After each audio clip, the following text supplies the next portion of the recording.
ह्या भूतबाधा पिशाच बाधा ह्या घाबरून जाण्यासारख्या असल्या तरी सुद्धा तुम्ही त्याच्यावरती स्वतः प्रोटेक्शन घेणं, उपाय करणं गरजेचं आहे.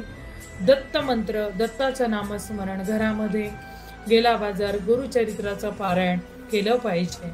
दत्त नामस्मरण घरामध्ये असलं पाहिजे. वेणी बायकांनी व्यवस्थित घातली पाहिजे.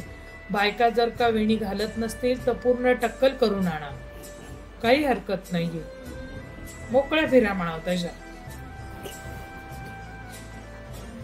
हसण्यासारखी गोष्ट नाहीये ताई, अत्यंत सिरियस गोष्ट आहे.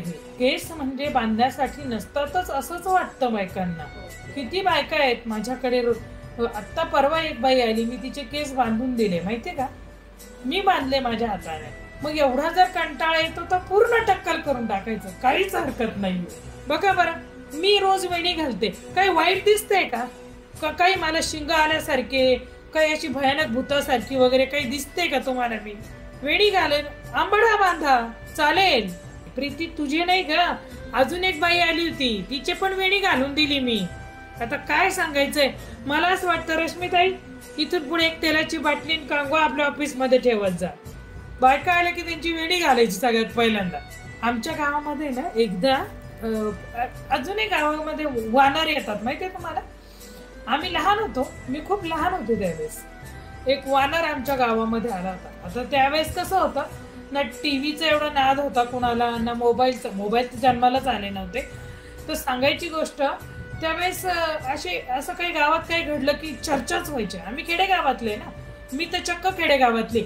आमच्या गावात अजूनही कोणत्याही सुविधा नाहीत, त्याच्यामुळे अशा मस्त खेडेगावात माझं बालपण गेलेलं आहे आणि मी ते खूप एन्जॉय पण केलेलं आहे.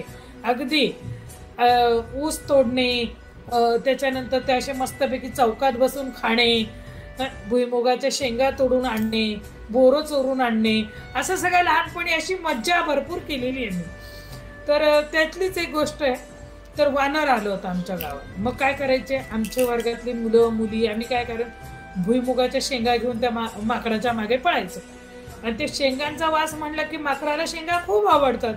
मग ते माकडं अजून चिडवायचं आणि चिडायचं की एखाद्या मुलाच्या मागे पळायचं, अशी गोष्ट होती. तर सांगायची गोष्ट अशी झाली की त्या वानराने एक असं ते चिडल्यामुळे ते एखाद्या झाडावर असं रात्रीचं लपून बसायचं. का कुठल्या झाडावर बसायचं हे कोणालाच कळायचं नाही, कारण की ते माकडच ना शेवटी. आणि एकदा एका बाईच्या घराच्या वर बसलं, लिंबाच्या झाडावर. आता कोणाला माहितच नव्हतं. सकाळ झाली आपली, ती बाई उठली आणि बाहेर आली. बाहेर येऊन बघते तर ते माकड नाही, एकदम उडी मारली तिच्या इथं, बसला खांद्यावर आणि बसला आणि तिला इकडून मार इकडून मार इकडून मार, इतकं मारलं त्या बाईला. आणि तिचे केस धरून तिथं, कारण ते काय केस मोकळे होते तिचे त्या दिवशी. झालं काय की ती न्हायली होती वाटतं आणि ती केस मोकळे होते तिचे, त्याच्यामुळे त्या माकडाने इतके केस म्हणून त्या बाईचे ओढले आणि इतकी मारली. नंतर मग त्या माकडाची पूर्ण गावामध्ये मिरवणूक काढली. त्याचं समाधी मंदिर आजही आमच्या गावामध्ये बांधलेलं आहे. सांगायची गोष्ट म्हणजे हनुमान मंदिराच्या बाहेरच त्याची समाधीचं तिथे पुरलं, त्याला तिथे मंदिर बांधलं, एक माकडाची मूर्ती तिथे उभी केली.